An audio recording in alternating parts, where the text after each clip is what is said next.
Bonjour! Alors ce matin, je me lève et la première idée qui me vient en tête, c'est de faire une vidéo avec vous, comme ça, spontanément. Première chose ce matin, une vidéo. Alors, on va faire ensemble une page et quelques poussières. Ça, c'est la page ici. Elle est belle, hein? Et ça ici, c'est la petite poussière. Donc, on va commencer par la petite poussière. Euh, on connaît la fonction sin et la fonction cos, mais on va philosopher un peu sur la fonction sin-1 et la fonction cos-1. Qu'est-ce que c'est la fonction sin? Lorsqu'on dit, je sais pas moi, sin de θ, puis on va appeler ça, je sais pas moi, on va appeler ça y. Y égale sin θ. Attention, ça veut dire quoi, la fonction sin? Ça veut dire, donne-moi un angle, et en retour, je te donne une coordonnée y.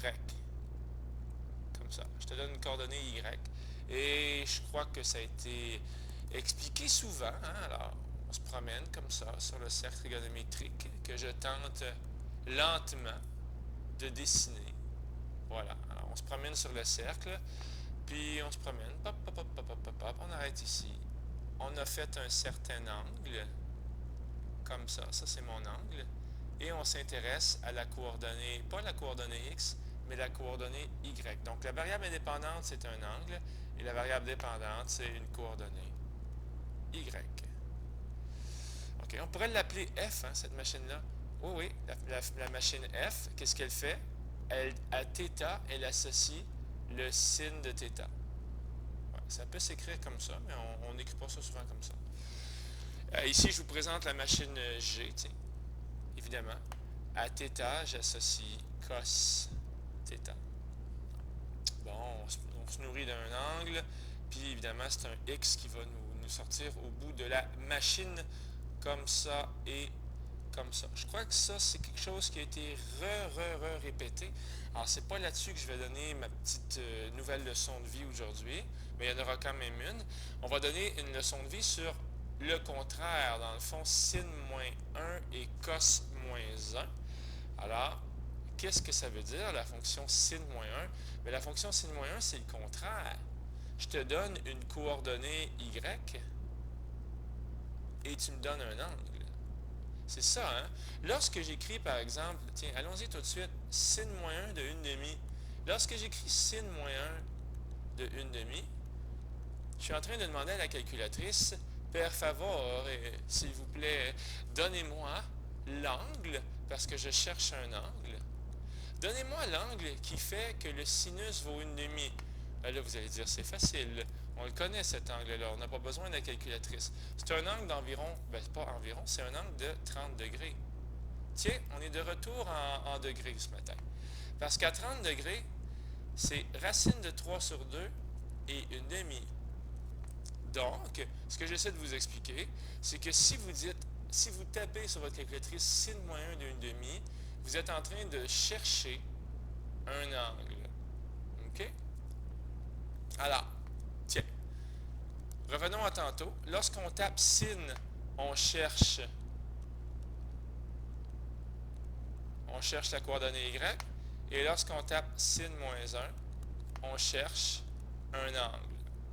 Si vous oubliez ça, vous êtes un peu dans le pétrin. Ça veut dire que vous ne savez pas à quoi servent les fonctions sin et sin-1. Donc, je le répète une dernière fois. Tantôt, on avait une première machine. Sin, on donne un angle, on cherche un y. Sin-1, on donne un y et on cherche un angle. Le problème, ben, c'est pas vraiment un problème, c'est qu'il y en a deux des réponses possibles lorsqu'on fait sin-1, n'est-ce pas? On a vu ça. Alors, il y a moins racine de 3 sur 2 et 1/2. Il y a aussi cet angle-là. Attention, je vais le dessiner ici. Il y a l'angle de 30 degrés, mais il y a également l'angle de 150 degrés. D'accord? Alors, on a deux réponses possibles. Sin-1 de 1/2, qu'est-ce que ça donne? Bien, on peut répondre 30 degrés ou bien 150 degrés. On est un petit peu embêté, hein? Dans le cercle trigonométrique, il y a deux endroits où le y vaut 1/2. Évidemment, la calculatrice ne va pas répondre 150 degrés. La calculatrice, elle ne répondra jamais dans ce cadran-là ici. Qu'est-ce que ça veut dire balayage entre? Balayage entre, ça veut dire ceci. Votre calculatrice, lorsque vous faites sin moins 1 de 1/2, elle va partir d'ici, puis elle va faire tous les petits points jusqu'ici. Évidemment, dans son aventure, elle va croiser à un moment donné, c'est lui, je l'ai trouvé. Elle va trouver la réponse de 30 degrés. Finalement, ce que j'essaie de vous dire, c'est que votre calculatrice, elle va balayer entre moins 90 degrés et plus 90 degrés. Parce que devinez quoi? À moins 90 degrés, que vaut le y? Il vaut moins 1. Et à plus 90 degrés, le y, il vaut 1. Alors, entre moins 1 et 1, j'ai balayé tous les y possibles. Tous les y possibles entre moins 90 degrés et 90 degrés. Donc, c'est ça que je vais écrire ici. Entre moins 90 et 90. Les cadrans ignorés sont les cadrans ici, là, les cadrans 2 et 3. Alors, jamais, jamais, jamais, elle va vous répondre quelque chose dans les cadrans 2 et 3. Donc, jamais la calculatrice va vous répondre plus que 90 degrés, ou jamais elle ira en bas de moins 90, comme genre moins 100. OK? Alors ici, j'ai oublié d'écrire que la variable dépendante, c'était, excusez-moi, la variable indépendante, ok, c'est parce que lui, je croyais qu'il était sur la ligne.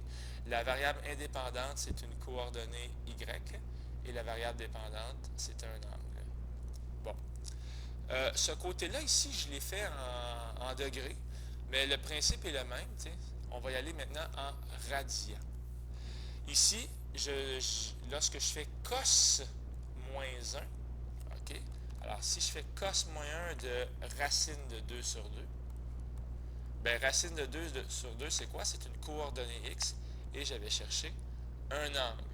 Donc, c'est le même principe, comme ça. Donc, je veux savoir c'est quoi l'angle. En passant, lorsqu'on fait cos moins 1, on regarde les coordonnées x. Quand est-ce que la coordonnée x vaut racine de 2 sur 2? Bien, celle-là, on le connaît par cœur. Il y a ici, hein, la coordonnée x vaut bien racine de 2 sur 2. Et là, j'ai dit que j'étais en radian, donc je vais écrire pi sur 4. Okay? Ici, la coordonnée y est moins importante, mais je vais quand même l'écrire. On a aussi une autre réponse.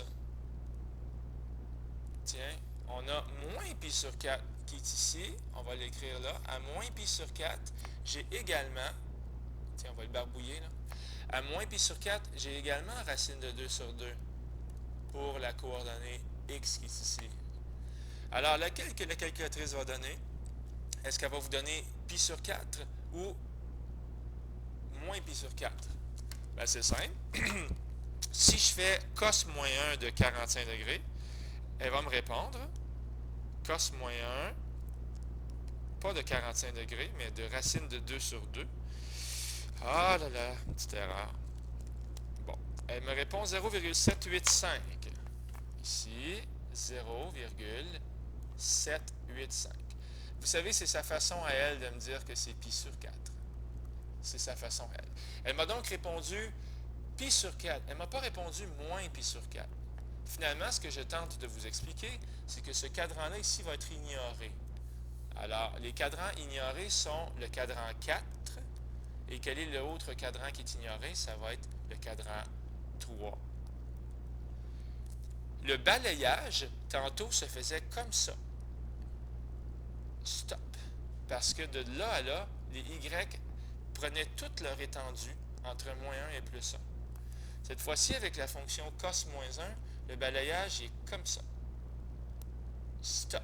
Autrement dit, lorsque je suis ici, mon cos, ma coordonnée x vaut 1, et lorsque je suis rendu à l'autre bout, ma coordonnée x vaut moins 1. Donc, je suis en train de faire un scan ou un balayage dans les cadrans 1 et 2, parce que dans les cadrans 1 et 2, ma coordonnée x varie sur toute son étendue possible entre 1 et moins 1. Alors, un balayage entre 0 et 180 degrés, mais là, j'ai dit que j'étais en radian pour cet exemple-là, donc entre 0 et pi radian. OK? Alors, cos moins 1 de racine de 2 sur 2, ça donne pi sur 4 ou moins pi sur 4. On pourrait même rajouter ou stop ici. On a déjà appris que c'était 7 pi sur 4. Mais la calculatrice ne répond pas à ces deux-là. OK? Elle répond pi sur 4. On l'a même vu il y a quelques secondes. Et là, vous entendez mon réveil matin qui sonne. C'est fantastique. Alors finalement, même si le réveil matin est là, j'espère qu'il ne va pas tout scraper le reste de ma vidéo. C'est pour ça que lorsqu'on avait ici dans le premier cercle, par exemple, un angle de 30 degrés, il fallait faire 180 degrés moins la réponse pour trouver le 150 qui était ici. Et, c'est très drôle, au lieu de faire 180 moins la réponse, on peut faire aussi pi moins la réponse lorsqu'on est en radian. Alors ici, lorsqu'on est avec la fonction cos moins 1, bien, pour trouver la réponse qui est de l'autre côté, par exemple, on avait 7 pi sur 4 et pi sur 4, bien, ce qu'il faut faire, on peut faire évidemment 360 degrés moins la réponse, si on est en degrés, mais on peut faire également 2 pi moins la réponse, si on est en radian. Alors, Paul Arcan, qui est à la radio, je ne sais pas si vous l'entendez, et moi-même, on vous dit, faites attention à ça, OK? Et je vous souhaite une excellente journée.